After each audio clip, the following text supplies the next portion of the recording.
My mother-in-law didn't cry at my husband's funeral. She pointed at me. Her finger cut through the air like a blade, her voice sharp, loud, and deliberate. Before we continue, please hit the like button, subscribe to the channel, and turn on the notification bell for updates. You don't belong here. You get nothing from this family. For a second, I thought I misheard her. Because who says something like that, standing beside a coffin? But then I saw their faces, not shocked, not confused, agreeing, subtle nods, tight lips, eyes that avoided mine, like they had already decided I didn't matter. My name is Ava Carter, 27, and I was standing just a few feet away from my husband Ethan's casket when his mother, Margaret Hale, decided to erase me in front of everyone who had ever known him. I hadn't even finished processing that he was gone. 3 days, that's all it had been. 3 days since the call. 3 days since my entire life collapsed into something unrecognizable. And now this. A public dismissal, a quiet exile. I could feel it happening in real time, the way the room shifted, the way people subtly turned their bodies away from me, as if I had suddenly become inappropriate, unwelcome, temporary. But I didn't argue. I didn't cry. I didn't give her what she expected. Instead, I looked straight at her, really looked.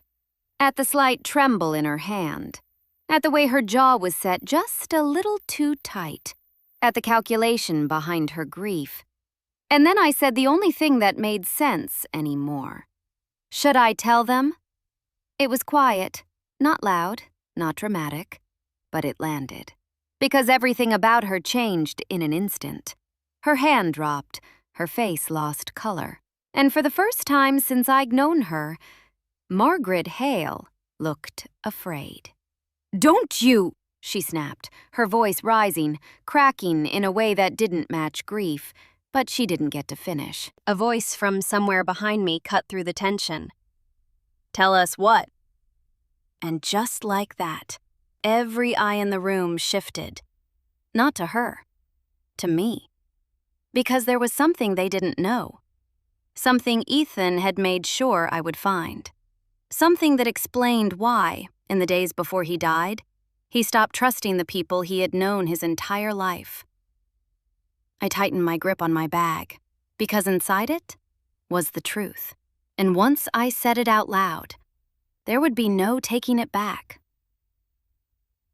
3 days before Ethan died, he started acting like someone who already knew something was wrong. It wasn't obvious at first, just small things. Missed calls from his mother that he didn't return, messages he read but never responded to, a tension in his shoulders that hadn't been there before. I noticed it one night while we were getting ready for bed. He sat on the edge of the mattress staring at nothing, his phone still in his hand long after the screen had gone dark. "Ethan?" I asked softly. "What's going on?" He didn't answer right away. That concerns like him. Ethan was the kind of person who talked things through, even when it was uncomfortable. But that night, he hesitated. Then he said something that didn't make sense. "If anything happens to me, don't believe what they tell you." I laughed a little, more confused than concerned. What does that even mean? He shook his head quickly, like he'd said too much. Nothing, just forget it. And I did, because there was no reason not to. Ethan was healthy. He worked out. He ate better than I did. He didn't take risks, didn't get into trouble, didn't live the kind of life where you start worrying about if something happens. Everything about him was steady, predictable, safe. Until it wasn't. 2 days later, I got the call. He collapsed at work. No warning, no symptoms, no explanation. By the time I got to the hospital, it was already over. They called it a sudden cardiac event. Clean, simple, final. And before I could even process what that meant, Margaret stepped in. She handled everything. The doctors, the paperwork, the arrangements, even the conversations I should have been part of. Every time I tried to ask questions, she would gently redirect me. "It won't bring him back, Ava. Don't put yourself through more pain. It's better to let it go." At the time, it sounded like concern. Now, I hear control. Because the morning before the funeral, everything changed.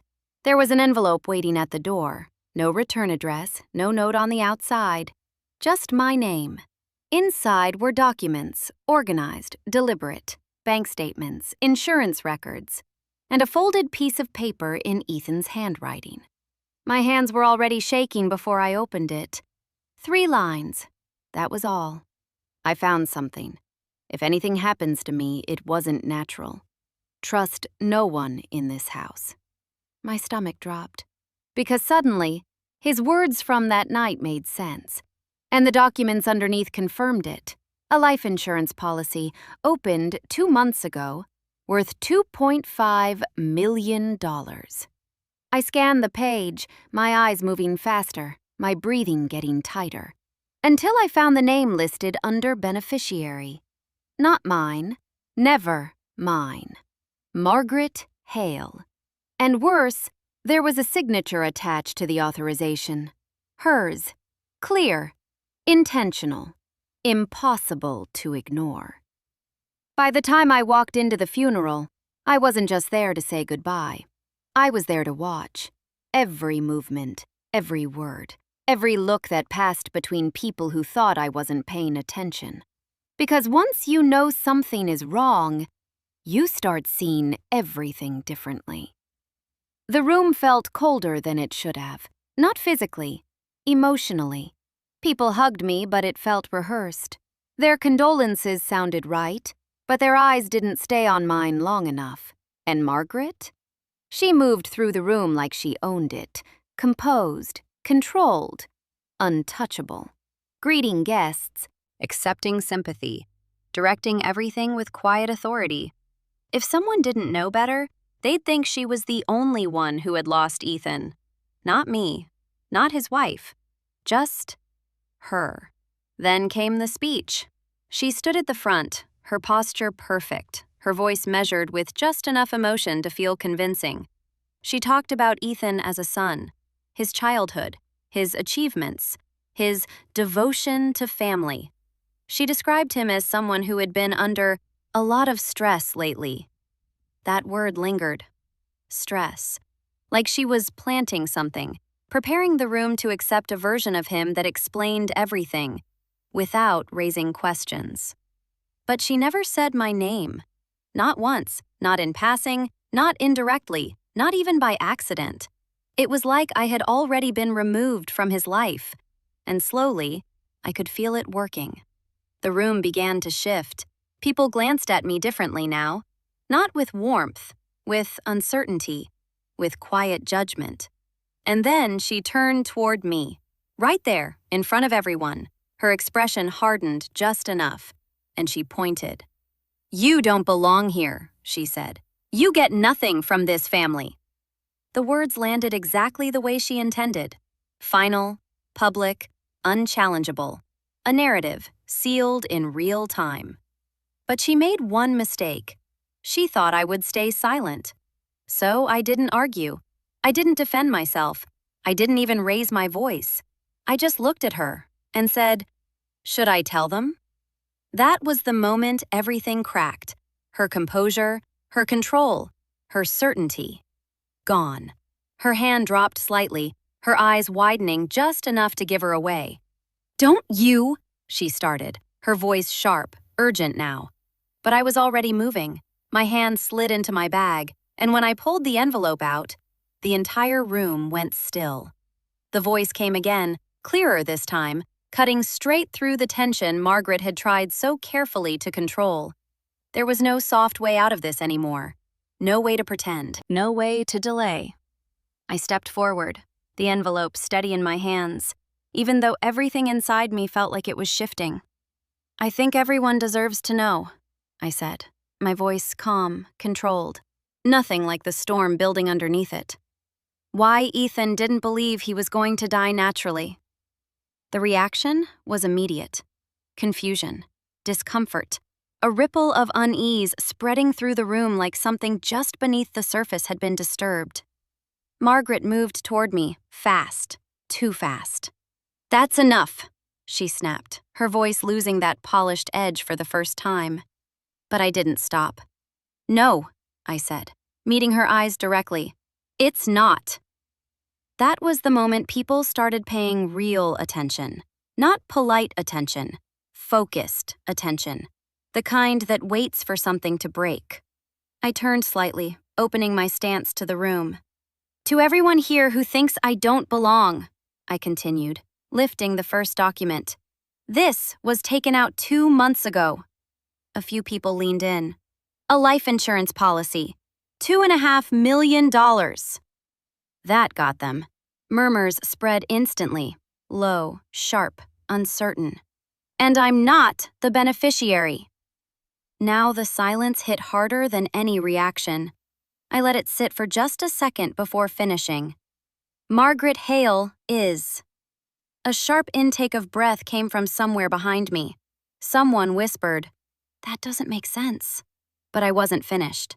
I unfolded Ethan's note, my fingers brushing over his handwriting like it might anchor me. "He told me," I said, my voice tightening just slightly now. "If anything happened to him, it wasn't natural." Margaret shook her head, stepping back now instead of forward. "That's not what he meant. She's twisting. Then explain this." I cut in. I held up the final page. Her signature, clear, undeniable. The room reacted this time, audibly. Gasps, sharp whispers. The sound of people stepping back, physically distancing themselves from her. Because now, it wasn't just suspicion. It was a pattern, a timeline, a motive.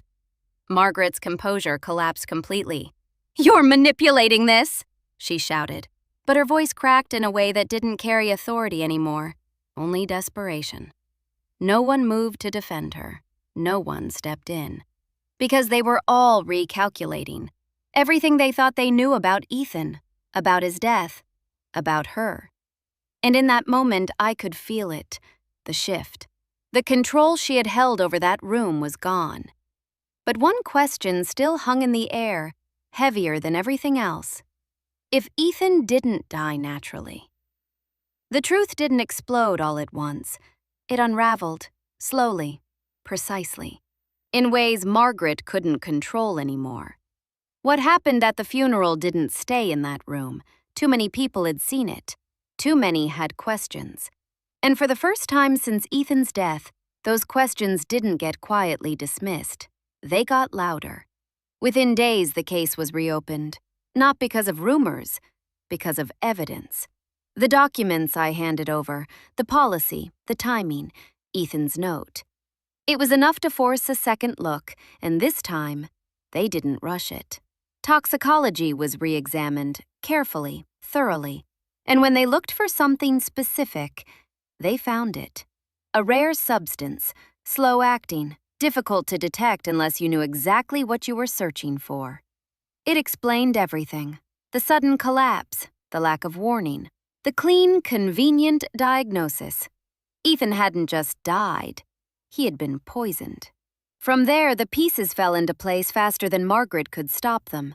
The insurance policy, opened just weeks before. Her involvement in the paperwork, her access to him, her control over everything immediately after his death. And under pressure, real pressure, the kind she couldn't manage with a composed smile, her story started to fracture. Inconsistencies, contradictions, small details that didn't align anymore. 3 weeks after the funeral, she was arrested. No public speech this time, no control over the narrative, just facts.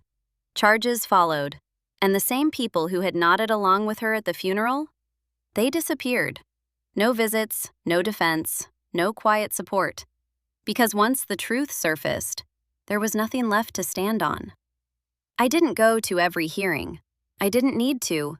By then, the outcome felt inevitable. At sentencing, I sat in the back, silent, watching, not for closure, but for confirmation. And when it ended, it didn't feel dramatic. It felt final. The insurance payout was frozen, then legally redirected to Ethan's estate. To me. But by that point, the money meant nothing. Because what mattered had already happened. The truth had replaced the story she tried to build. Months later, I visited Ethan's grave alone. No tension, no whispers, no one watching me like I didn't belong. Just quiet. I stood there for a long time, letting it settle. Everything that had happened, everything that had been hidden, everything that had finally come to light. And for the first time since that day at the funeral, there was no question in my mind anymore. I hadn't been the outsider she tried to make me. I had been the only one willing to say what everyone else refused to see. And now, there was nothing left to prove. Then what actually happened to him?